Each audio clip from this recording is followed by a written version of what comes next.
राजा और राज्य की संरचना। राजा की नियुक्ति वंशानुगत या कभी कभी निर्वाचन होती थी। वंशानुगत क्या होता है, जैसे वंशानुगत ऐसा होता है जैसे राजा है, ठीक है। अब राजा का बेटा जो है वो राजा बनेगा, फिर उसका बेटा राजा बनेगा, ठीक है। तो इस प्रकार से जो प्रक्रिया चलती थी उसको बोलते थे वंशानुगत। और निर्वाचित निर्वाचन जो होता है, जैसे अभी अभी होता है ना, जैसे विधायक का चुनाव होता है, सरपंच का चुनाव होता है, तो वो जनता द्वारा निर्वाचित होते हैं, निर्वाचन। उसी प्रकार से उस टाइम पे भी जो निर्वाचन की प्रक्रिया रहती थी, वो जिस प्रक्रिया से वो, जैसे वो क्या करते थे पहले, जैसे अपनी आम सहमति के द्वारा राजा चुन लेते कि भैया ये हमारा राजा होगा, ठीक है। राजा के कर्तव्य क्या क्या होते थे? राजा रक्षा करता था, न्याय करता था और कर वसूलता था, ठीक है। जैसे कोई बाहरी आक्रमण है तो उनसे उनकी रक्षा करेगा, न्याय करेगा। अगर कुछ अन्याय अन्याय हो रहा है उसके प्रजा के साथ, तो उसका न्याय कौन करेगा? वो भी राजा करेगा।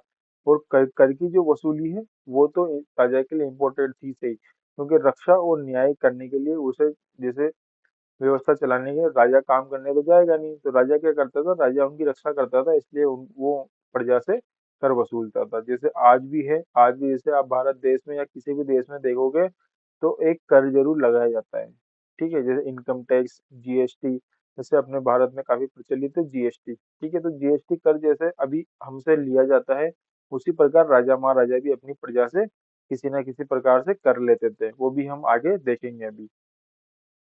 सलाहकार मंडल पुरोहित और सेनापति सलाहकार मंडल में होते थे। राजसूय, अश्वमेध यज्ञ और वाजपेयी यज्ञ, अधिकार का प्रदर्शन। इसके द्वारा राजा अपने अधिकार का प्रदर्शन किया करते थे। अभी अश्वमेध यज्ञ के बारे में भी अपन विस्तार से जानेंगे। कर और कर, किले और सेना। तो कृषकों से उपज का 1/6 भाग, ठीक है, कृषकों की उपज का 1/6 भाग जो था वो राजा कर के रूप में लिया करता था, ठीक है। और दस्तकारों से क्या लेते थे राजा? वस्त्र। दस्तकारों से लेते थे वस्त्र और सेवा। अगर वो वस्त्र का वस्त्र बनाते हैं या उससे रिलेटेड किसी चीज का उत्पादन करते हैं तो वो, और अगर नहीं करते हैं तो फिर उनको राजा की सेवा करनी पड़ती थी। मैंडेटरी लेबर, विशेष अवसरों पर सेवा। ऐसे होता है ना, कभी कुछ त्योहार वगैरह है, राजा को ज्यादा ज्यादा लोगों की जरूरत है, तो वो उस टाइम पे उनसे सेवा लिया करते थे। राजा की मिलिट्री में क्या क्या होता था? राजा की स्थायी सेना होती थी, ठीक है। और वॉर एलिफेंट एंड चैरियट्स, जैसे राजा को हाथी, घोड़े, रथ वगैरह की भी आवश्यकता रहती है मिलिट्री में। सुरक्षा हेतु किलों का निर्माण, राजाओं और स्टेटस सिंबल, ठीक है। सुरक्षा के लिए वो किले का निर्माण करते थे और राजा का एक कुछ ना कुछ स्टेटस या सिंबल हुआ करता था, ठीक है। अब जैसे मैंने बोला था अश्वमेध यज्ञ के बारे में।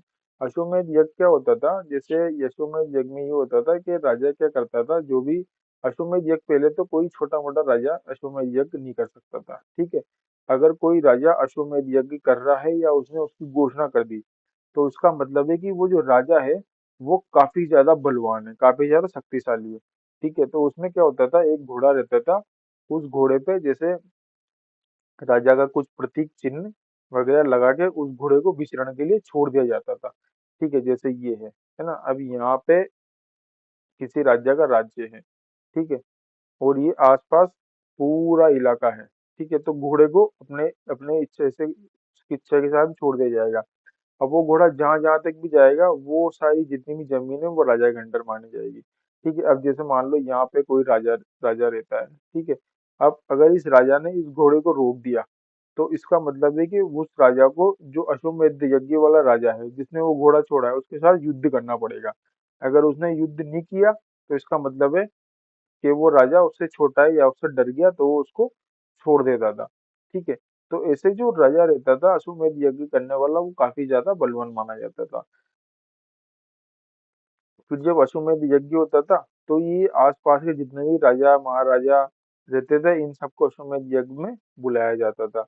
तो वो क्या करते थे, वो उसके लिए उपहार वगैरह लेके आते थे, ठीक है। उसके बाद कर। कर क्या होता है? महाजनपदों के राजा विशाल किले बनवाते थे और बड़ी सेना रखते थे, इसलिए उन्हें प्रचुर संसाधनों की आवश्यकता होती थी, ठीक है। अब कोई राजा है, उसने बड़ा बड़ा किला बनवाया है और उसको उसके किले में रह रहा है, तो उसको प्रचुर संसाधनों की आवश्यकता होगी। ठीक है, अभी जैसे अपन घर में रहते हैं तो अपन को पंखा चाहिए, है ना, कपड़े धोने के लिए वॉशिंग मशीन चाहिए। अब उस टाइम पे तो ये सब होता नहीं था, तो पंखा चलाने के लिए उनको किसी आदमी को रखना पड़ता था। तो वो एक, पहले वो ऐसा रहता था कि ऐसे ऊपर से पंखा लगा दिया और पीछे जाके आदमी को उसको खींच रहा है तो वो पंखा चलता था। अब कपड़े धोने हैं तो उसको भी किसी कपड़े धोने वाले को रखना पड़ेगा, है ना। संसाधनों की आवश्यकता होती थी। राजा महाराजा सोने वगैरह जेवर वगैरह काफी पहना करते थे, तो वो काम तो करते ही नहीं थे, तो वो क्या करते थे, वो कर वसूल करके ये सब प्राप्त करते थे। उन्हें कर्मचारियों की आवश्यकता होती थी, ठीक है, जैसे काम करने के लिए कर्मचारियों की। अब राजा महाराजाओं के पीछे कितने सारे आगे पीछे लोग घुमा करते थे। अब वो कौन थे, वो सब उनके कर्मचारी थे, वो उनकी आवश्यकता होती थी इसलिए उनको रखते थे।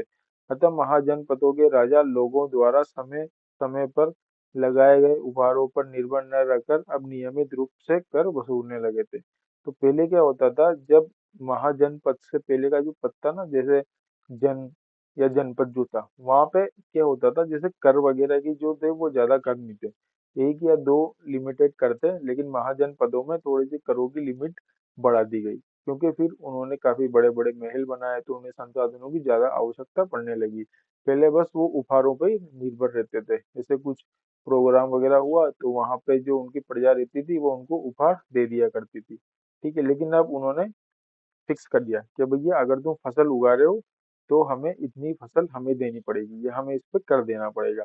कारीगरों के ऊपर भी कर लगाए जाते थे, पशुपालकों और जानवरों या उनके उत्पाद के रूप में कर देना पड़ता था। पशुपालकों को जानवरों या उनके उत्पाद के, जैसे पशुपालक है तो उनको या तो राजा को कोई भेंट देनी पड़ेगी पशु, या फिर वो जो भी उत्पादन हो रहा है उससे, जैसे पशु है उन्होंने गाय पाल रखी है, ठीक है, अब गाय से उनको डेली 10 लीटर दूध मिल रहा है, तो वो क्या करेंगे, जैसे राजा ने रेट फिक्स कर रखी है कि भैया तुम्हें 2 लीटर दूध मुझे देना है, तो फिर वो क्या करेगा पशुपालक, 2 लीटर दूध उनको रोज राजा को देना पड़ेगा। व्यापारियों को सामान पर कर देना पड़ता था। व्यापारी जो भी सामान खरीदते थे बेचते थे तो उनको भी उस पर कर देना पड़ता था। आखेटकों तथा संग्राहकों को जंगल से प्राप्त वस्तुएं देनी होती थी। जैसे आखेटक और संग्राहक क्या होते हैं, जैसे आखेटक जो जंगल में जाके शिकार करते हैं और कुछ वस्तुएं इकट्ठा करते हैं, तो उनको भी जो जंगल से जो भी प्राप्त हुआ है, जैसे उन्होंने कुछ फल फूल जो भी उन्होंने प्राप्त किए हैं तो वो भी उनको थोड़े बहुत राजा को देनी पड़ती थी। जैसे मानो कि अगर कोई 2 किलो सेब लेके आया, ठीक है, तो राजा ने बोला कि भैया इसमें से 500 ग्राम तू मुझे देगा, ठीक है, तो वो क्या करते थे, वो उनको 500 ग्राम राजा को देना पड़ता था। इस प्रकार से कर लगाए जाते थे। कृषि में किस प्रकार से परिवर्तन हुआ, इस युग में कृषि के क्षेत्र में दो बड़े परिवर्तन आए। हल के फाल और लोहे के बनने लगे, ठीक है। पहले क्या होता था, पहले फाल जो रहते थे वो लोहे के नहीं बना करते थे, पहले ये लकड़ी के ही बना के काम चलाते थे। लेकिन अब जैसे लोहे के बन गए तो उससे क्या हुआ, इनकी जो प्रोडक्टिविटी थी वो काफी बढ़ गई, ठीक है। अब लकड़ी से तो क्या हुआ, लकड़ी तो आसानी से टूट जाती है, ज्यादा नहीं चल पाती, लेकिन जो लोहा जो है वो काफी ज्यादा मजबूत होता है, ठीक है। जैसे लकड़ी 3 दिन में, अगर 3 दिन चल रही है तो लोहा जो है वो साल भर तक भी चल सकता है आपके, ठीक है। अब कठोर जमीन और लकड़ी के फाल की तुलना में लोहे के फाल से आसानी से जोता जा सकता था, ठीक है, जाहिर सी बात है, लकड़ी इतनी ज्यादा मजबूत होती नहीं है। अब लोहा है वो अगर किसी पत्थर पे भी गिर गया, पत्थर पे भी जैसे अपन ने जोर से पटक दिया उसको, तो उसको ज्यादा नुकसान नहीं होगा, लेकिन लकड़ी जो है वो टूट सकती है।